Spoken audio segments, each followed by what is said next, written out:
Abra comigo no capítulo 17 de 1 Samuel. Não vou ler o trecho todo, mas vou contar-lhes a história de um jovem que entregou bem cedo a sua vida a Deus. Seu nome era Davi e ele acabou de se tornar o grande rei de Israel e um dos ancestrais de Jesus Cristo. Em 1 Samuel se diz: saberá toda esta multidão que o Senhor salva, não com espada nem com lança, porque do Senhor é a guerra, e ele vos entregará nas nossas mãos, isto é, nas mãos de Davi. 1 Samuel 17:47. Desejo apresentar-lhes o quadro da batalha entre Davi e Golias. Lembra-se da história? Golias era o maior homem que já existira, tanto quanto saibamos. Tinha mais de 3 metros e sua roupa era sua armadura. Sua lança era mais pesada que um carvalho, e ele desafiou os exércitos de Israel por 40 dias no vale de Elá. Os filisteus estavam de um lado e os israelitas do outro. Ele saía diariamente pela manhã e à tarde zombava dos israelitas e os desafiava. Dizia ele: manda-me um campeão, manda-me o homem mais forte e o mais alto para lutar comigo, e aquele que ganhar, ganhará a guerra. Aquele que perder, perderá a guerra. Talvez devêssemos agir da mesma forma nas guerras atuais. Isso seria como o presidente Van Thiel do Vietnã do Sul desafiando o Ho Chi Minh do Vietnã do Norte para uma luta pessoal. Quem ganhasse a luta ganharia a guerra. Isso nos pouparia uma porção de dificuldades, muito dinheiro e um grande número de vidas. Não quero que entendam isso como uma declaração política, mas talvez não fosse uma má ideia. Uma coisa eu garanto: teríamos um número bem menor de guerras se assim se fizesse.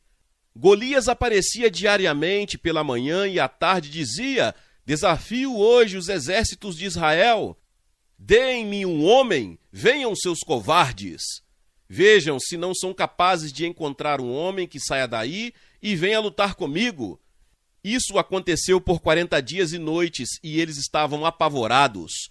O rei Saul era um gigante também, mas estava com medo. Ele se escondia em sua tenda para planejar a estratégia. De que jeito vamos conseguir vencer esse gigante? Você sabe que cada um de nós aqui hoje enfrentamos gigantes em sua vida, não é?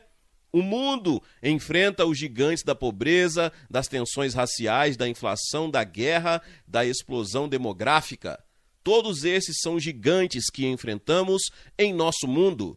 Mas no terreno pessoal, o jovem enfrenta problemas gigantescos. Como irá você lutar contra eles? Como irá você defrontá-los? Como irá vencê-los? Como é que você resolve seus problemas? Bem, um dos gigantes que os jovens enfrentam, sem se aperceberem disso, é o desejo de aceitação, posição social, admiração. Perguntei a um adolescente outro dia por que você gosta de andar de motocicleta. Isso foi lá na cidadezinha onde moro. Ele disse: puxa, quando você vem zunindo na sua moto, as meninas todas ficam de olho em você.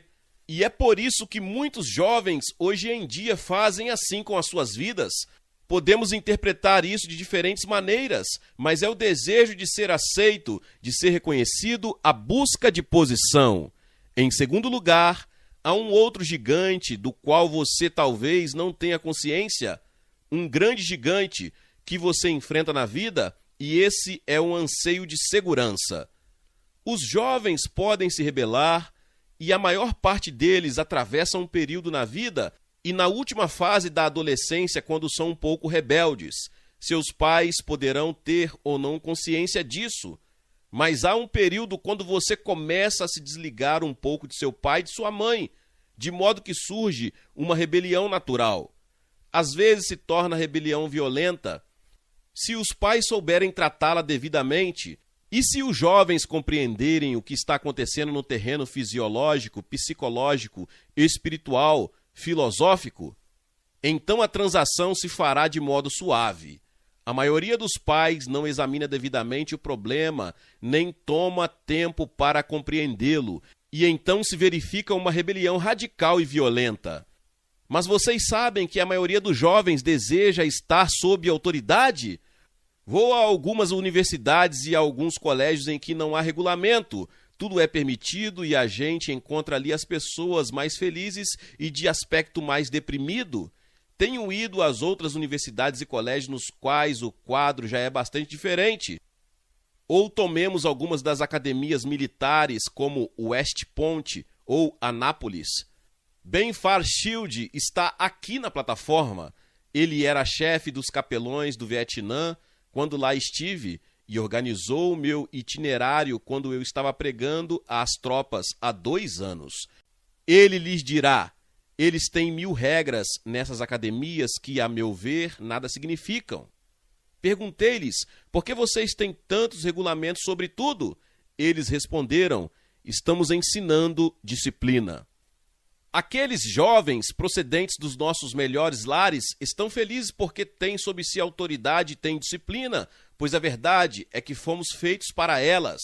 E é por isso que é tão importante colocar-se sob a autoridade da soberania de Cristo. Esta é também a razão, porque muitos jovens não querem Cristo. Eles não querem que se diga o que fazer. Jesus disse: você não pode servir a 2 senhores, você tem que escolher.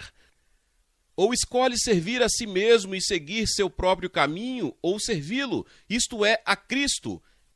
Ele diz: não é possível ficar neutro, você tem de escolher. Que caminho você irá escolher? Que vida você irá viver?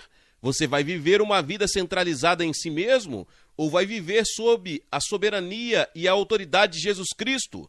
Vós me chamais o Mestre e o Senhor, e dizeis bem, porque eu sou, diz Jesus.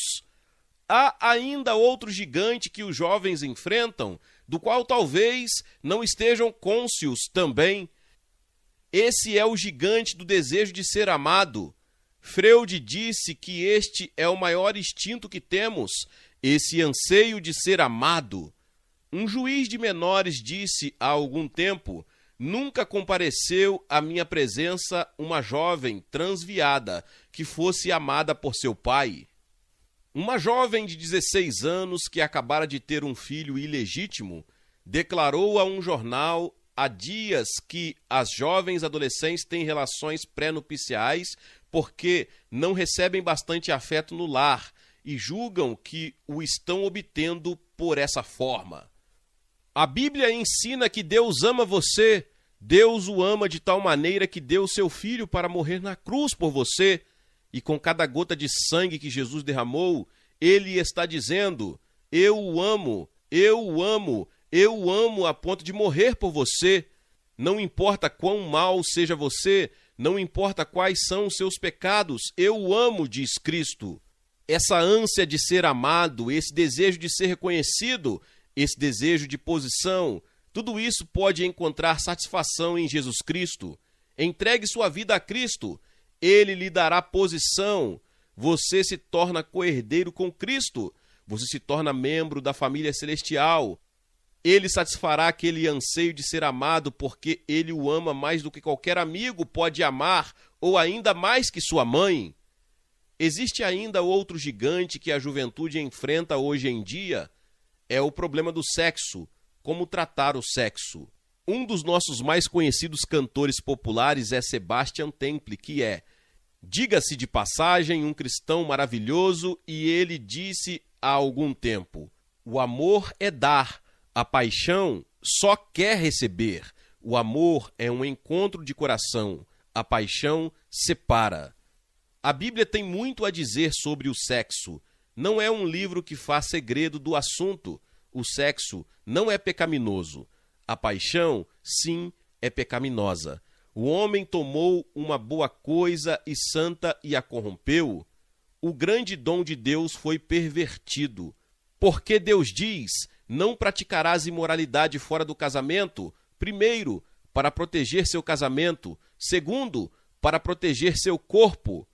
Apesar de todas as drogas modernas que possuímos, há cada vez mais crianças ilegítimas nascendo diariamente nesse país. Há mais doenças venéreas nos Estados Unidos atualmente do que em qualquer outra época da nossa história. Há novas variedades delas vindo do Oriente que não reagem a drogas e estão se alastrando por todo o país. Deus disse que para sua proteção psicológica, por causa dos sentimentos de culpa, dos distúrbios emocionais, da insegurança, do sentimento de não ser amado, o sexo precisa ser controlado. Não creio que você possa viver uma vida de acordo com a Bíblia, em que fuja das paixões da mocidade e evite as ciladas da imoralidade sem Jesus Cristo. Creio que as tentações são grandes demais. Julgo que as pressões de nossa era saturada pelo sexo são grandes demais. Não creio que você possa fazê-lo, mas se Cristo estiver em seu coração, lhe dará poder sobrenatural para levar uma vida pura. Você dirá, mas Billy Graham, a esta altura eu já quebrei a lei de Deus. Que irei fazer? Ele o perdoará. Esta é a razão de ser da cruz. Foi por isso que ele morreu por você na cruz. Seu sangue pode lavar qualquer pecado, qualquer que tenha sido o seu pecado. Foi por isso que ele morreu por você. Ele o ama. Ele o perdoará e o tornará tão limpo e tão puro como qualquer virgem que jamais existiu, se você colocar sua confiança nele. É o sexo gigante de sua vida contra o qual você precisa de ajuda? O apóstolo Paulo escreveu a Timóteo e disse, conserva-te a ti mesmo puro, e acrescentou, foge das paixões da mocidade. E ainda eu subjugo meu corpo e o sujeito ao domínio de Cristo. Outro gigante que a juventude está enfrentando hoje em dia é o da vocação.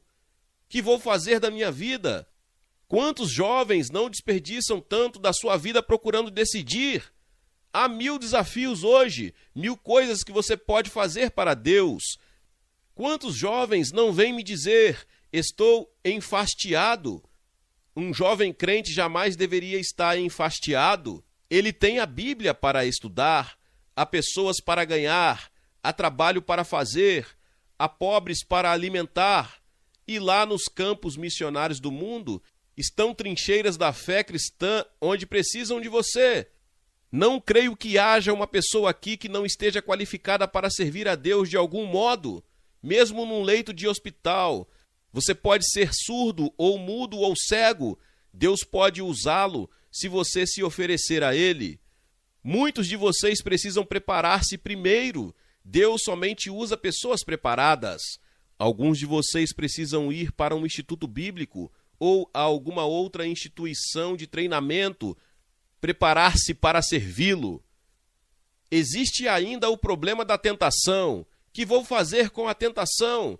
Sabe como Jesus venceu a tentação? Ele se limitou a citar a Bíblia. Foi só isso que ele fez. Guardo no meu coração as tuas palavras para não pecar contra ti, disse Davi. E quando ele deixou de citar as Escrituras, a tentação o alcançou.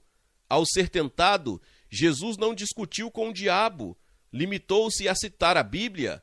Esta é a razão por que lhes damos versículos para decorar cada noite, porque todos somos tentados diariamente. A tentação em si não é pecado. Quando cedemos à tentação, é que pecamos. Jesus citou a Bíblia ao diabo e o diabo fugiu. A Bíblia diz, resisti ao diabo. Como é que você resiste a ele? Você o faz com a espada do Espírito. A Bíblia é a sua arma. Ela é a palavra viva. Existe algo de sobrenatural na simples citação das Escrituras. Elas são a palavra inspirada de Deus. Daí a importância de decorar esses versículos e continuar a decorá-los, para que quando a tentação vier, você possa ter um texto bíblico para citar e o diabo fugir. Então esse gigante Golias saía para desafiar os exércitos de Israel, e todos tinham medo. Davi estava vigiando as ovelhas, ele não tinha idade para ir à guerra. Seus irmãos tinham ido lutar, mas quase não estavam lutando. Estavam ali acampados, ouvindo o gigante esbravejar, e todos morrendo de medo. Foi quando o pai de Davi chegou a ele e lhe disse, filho, quero que você vá onde estão nossos exércitos e leve alimento para dar a seus irmãos. Devem estar com fome. Davi foi, levando pão e grão tostado, e quando chegou lá com as provisões, ouviu aquele enorme gigante. A terra quase que tremia com a força da sua voz. Ele dizia: desafio os exércitos de Israel, mandem aqui um homem para lutar comigo. Davi perguntou: quem é esse indivíduo a desafiar os exércitos do Senhor Deus? Quem é aquele sujeito? Eles responderam: é Golias. E acrescentaram: é o maior homem do mundo, o mais forte do mundo.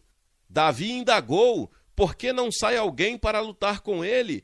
Eles responderam: estamos todos com medo, nunca venceremos.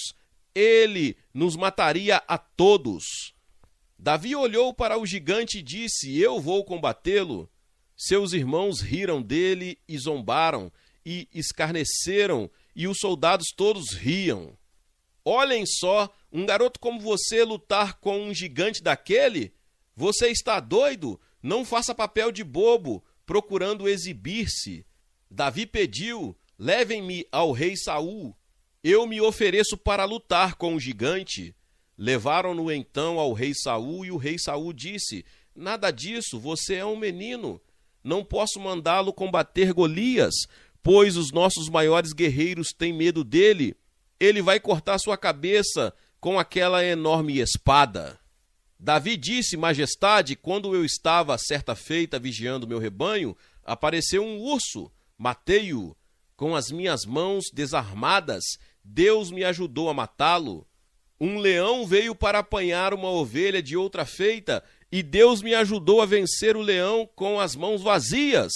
O mesmo Deus que me ajudou a vencer o urso e a matar o leão, irá me ajudar na luta com Golias, porque não se deveria permitir que ele desafiasse os exércitos do Senhor Deus.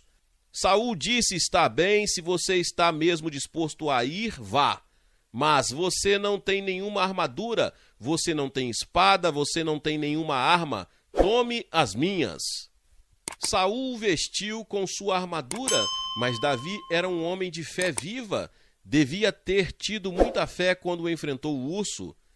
Temos ursos lá onde eu moro, e eu não gostaria de sair e dar de cara com um deles. Isso deve ter exigido muita fé. Tarzan tinha uma faca, mas Davi não tinha sequer uma faca quando enfrentou aquele leão, mas ele derrotou-o. Você já experimentou agarrar um leão pela juba e lutar com ele? Pois foi isso que Davi fez. O fato é que a sua força espiritual havia sido devolvida secretamente e alimentada na solidão. Ele havia se decidido a viver para Deus lá no deserto, sob as estrelas, e resolveu que iria servir a Deus desde cedo. Que magnífico salmo é o que foi lido há pouco. Davi o escreveu. A maior parte dos salmos foram escritos por Davi, e muitos deles foram escritos quando ele era um jovem pastor, sob um céu estrelado, com seu pensamento em Deus. Aqui em Nova York, a gente quase não vê as estrelas à noite. Você só as vê na televisão. Quando os astronautas estão circundando a Lua, você tem uma visão das estrelas. Mas lá na solidão do deserto, será que você jamais fica a sós com Deus? Você procura uma oportunidade de estar a sós com Ele? Você dirá: Billy Graham, você está brincando. Com meus 5 filhos em meu apartamento, como estar a sós com Deus? Conheço uma senhora com 12 filhos, morando num apartamento em Londres. Ela disse que quando queria estar a sós com Deus, apanhava o avental e o colocava sobre a cabeça, e então ali, a sós, orava. Você pode ficar a sós. Também Davi havia se exercitado, havia exercitado sua fé espiritual em combate solitário. Ninguém o havia visto combater o urso, e ninguém o viu em luta com aquele leão, senão Deus. Ele iria ouvir aquela história pelas gerações afora. Ele não tinha que se orientar pela experiência de outrem. Ele havia experimentado a Deus por si mesmo. Esta é a dificuldade com os jovens de hoje. Eles estão esperando uma religião de segunda mão e rejeitaram o cristianismo porque dizem: ele não funcionou na vida de nossos pais. Meus pais são grandes hipócritas. O cristianismo não deu resultado com eles. O que você vê por aí é uma caricatura do cristianismo. Realmente não lhe estou pedindo que venha ao cristianismo como instituição. Estou pedindo que tenha um encontro pessoal com Jesus Cristo por você mesmo, uma experiência sua mesma. Davi teve sua própria experiência, não dependeu da fé do pai, foi adiante numa experiência que ele mesmo havia tido com Deus, uma experiência que resistiu à prova da vida diária. Ele viveu uma vida disciplinada, ele disciplinou sua mente, ele disciplinou seu corpo, ele disciplinou sua língua, ele disciplinou sua vida sexual, ele aprendeu a tocar harpa, aprendeu a escrever poesia, não gastava o tempo sentado nos bares, andando com a rapaziada, ele se dedicava ao estudo. Quando chegou o tempo próprio, Deus o usou, ele suportou as censuras, as zombarias e os motejos dos irmãos e dos amigos. Riam-se da fé que ele revelara em Deus, do mesmo modo que irão rir de você quando voltar à escola e à vizinhança e disser: tornei-me crente, aceitei a Cristo. Alguns dos nossos amigos irão abandoná-lo e você terá de fazer novas amizades, mas Deus as proverá. Deus provará você por algum tempo, como fez com Davi. O urso poderá vir, o leão poderá aparecer e Deus irá dizer: muito bem, aqui está a grande prova. Eu ajudarei você se você me deixar fazê-lo. E Deus o ajudará nessas provas, e quando você atravessá-las, então virá a grande prova, e depois a vitória. Você não estará dependendo de ninguém, e se achará com 1000 novos amigos em todo o mundo, com os quais nem sonhava, e que são seus irmãos e irmãs. Você fala em irmãos de alma. Quando você vem a Cristo, tem um bom número deles. O preto se torna bonito, o branco é bonito, o amarelo é bonito e o vermelho é bonito. Tudo é bom quando você vem a Cristo. A experiência de Davi resistiu à racionalização do intelecto. Sua mente poderia ter-lhe pregado uma peça, e ele poderia ter caído na armadilha, porque Saul disse: vista-se com a minha armadura. Ela já esteve em 100 de batalhas. Eu tenho a melhor espada do mundo, leve-a com você. Davi se vestiu com a armadura de Saul, mas quase não podia mover-se. Ele não poderia lutar naquela indumentária. A Bíblia diz: porque as armas da nossa milícia não são carnais, e sim poderosas em Deus, para destruir fortalezas, e ainda porque a nossa luta não é contra o sangue e a carne, e sim contra os principados e potestades, contra os príncipes dominadores deste mundo tenebroso, contra as forças espirituais do mal nas regiões celestes. Na verdade, estamos envolvidos em um conflito espiritual. Você não pode se preparar para ele como se fosse a disputa de um campeonato.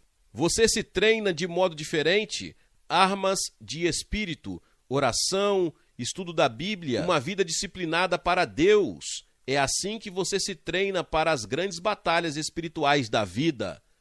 Assim Davi se foi e fez uma coisa interessante. Ele tinha uma funda e parou junto a um ribeiro onde apanhou 5 pedras. Alguém perguntou por que ele pegou 5 pedras. Ele só precisava de uma. Alguém sugeriu que Golias tinha 4 parentes e Davi tinha uma pedra para cada um deles. Davi não tinha experiência. Golias era mais experiente do que ele. Davi levava desvantagem porque Golias tinha seu escudeiro. Ele levava desvantagem nos armamentos e no peso, mas disse: tu vens contra mim com espada e com lança e com escudo. Eu, porém, vou contra ti em nome do Senhor dos Exércitos, o Deus dos exércitos de Israel. Eu vou contra ti em nome de Deus. A Bíblia diz que ele apanhou a funda, colocou uma pedra nela e atirou em Golias. O grande gigante tinha uma expressão de surpresa no rosto. Viera-lhe um pensamento que não lhe tinha ocorrido antes, mas aquela pedra atravessou-lhe os miolos e ele tombou morto. Deus havia entregue o gigante por meio do pequeno Davi com uma funda. Pois esta história tem uma aplicação espiritual para você. Há muitos gigantes em sua vida, alguns deles bem grandes. Mas posso afirmar-lhe que com fé em Cristo, com Ele em seu coração, você pode sair e derrotar o maior gigante do mundo. Você pode vencer o gigante do sexo. Você pode vencer o gigante da necessidade de ser amado. Você pode vencer todos esses gigantes que mencionamos há pouco. Você tem problemas com seus pais? Isso pode ser vencido com Cristo. Você tem problemas com os seus amigos e luta com a solidão, com um vazio de alma, com a falta de estímulo na vida? Entregue sua vida a Cristo, sirva-o, sirva a sua causa e leve 5 pedras com você. Em primeiro lugar, leve a fé pessoal em Cristo, que você pode receber esta noite. Segundo, pratique sua devoção diária. Não deixe passar um dia sem ler a Bíblia e orar. Terceiro, viva uma vida disciplinada debaixo da soberania de Cristo. Quarto, dedique-se ao serviço do próximo. Em quinto lugar, esteja preparado. Lincoln disse certa vez: vou me preparar e qualquer dia minha oportunidade surgirá. Então, quando você lançar a pedra, Deus a dirigirá, porque você não terá de ir à batalha sozinho, o Espírito de Deus irá com você. E esta é a verdade gloriosa que eu não consigo jamais que a imprensa alcance. Quando você vem a Cristo, o Espírito Santo passa a residir em seu coração. Algo de novo é acrescentado à sua vida de modo sobrenatural. Um novo poder, uma nova dimensão, uma nova capacidade de amar, uma nova alegria, uma nova paz. O Espírito Santo entra e vive a vida cristã através de você. Já sei que você está dizendo: como poderei viver essa espécie de vida? Não sou bastante bom para isso. De fato você não é, nem eu o sou, mas Cristo pode viver através de você, se você lhe permitir. Tudo o que você tem que fazer é deixar o caminho livre, tirar suas mãos da direção da sua vida e deixá-lo dirigir. Coloque-o na direção e você será capaz de pelejar com qualquer gigante que surja. Vou pedir-lhe que o faça esta noite. Você dirá: mas o que é que eu devo fazer? Você deve estar disposto a se arrepender do seu pecado. Arrepender-se significa mudar sua mente, voltar-se do pecado. Significa dizer: ó Deus, pequei e fracassei, eu me entristeço com isto, perdoa-me, estou pronto a mudar. Em segundo lugar, significa receber a Cristo como seu Senhor e Salvador, seu único Salvador, não confiando em suas boas obras, nem confiando em sua filiação a uma igreja, mas confiando na pessoa de Jesus Cristo. Em outras palavras, tendo a sua própria experiência com Cristo. Significa que você está disposto a obedecê-lo e servi-lo e segui-lo. Você está pronto a fazê-lo esta noite? Você poderá ser membro de alguma igreja ou talvez não o seja, mas esta noite gostaria de receber a Cristo porque tem alguns gigantes na sua vida e gostaria que Cristo o socorresse. Você gostaria que ele perdoasse os seus pecados, você gostaria de recebê-lo como seu Senhor e Salvador e gostaria de sair daqui com Cristo no coração. Se você está pronto a dizer isso e a fazer isso, seja católico, protestante ou judeu, ou talvez não tenha religião nenhuma, mas quer ter Cristo no coração, desejo que se levante e venha aqui para a frente desta plataforma e diga com esse passo: eu recebo a Cristo, quero o perdão dos meus pecados, quero uma nova vida. Mas você pode estar se perguntando por que você pede para mim vir publicamente aqui à frente. Vou lhe dizer algo. As pessoas que Jesus encontrou no Novo Testamento, ele falou com eles publicamente. E Jesus morreu publicamente por você naquela cruz. Quando você vier aqui à frente, eu vou fazer uma oração por você, eu vou te dar uma palavra. E no final vou te dar uma literatura, um livro, para que abençoe sua caminhada cristã. Em o nome de Jesus, venha, levante seu lugar, entregue sua vida a Cristo nesta noite, em nome de Jesus.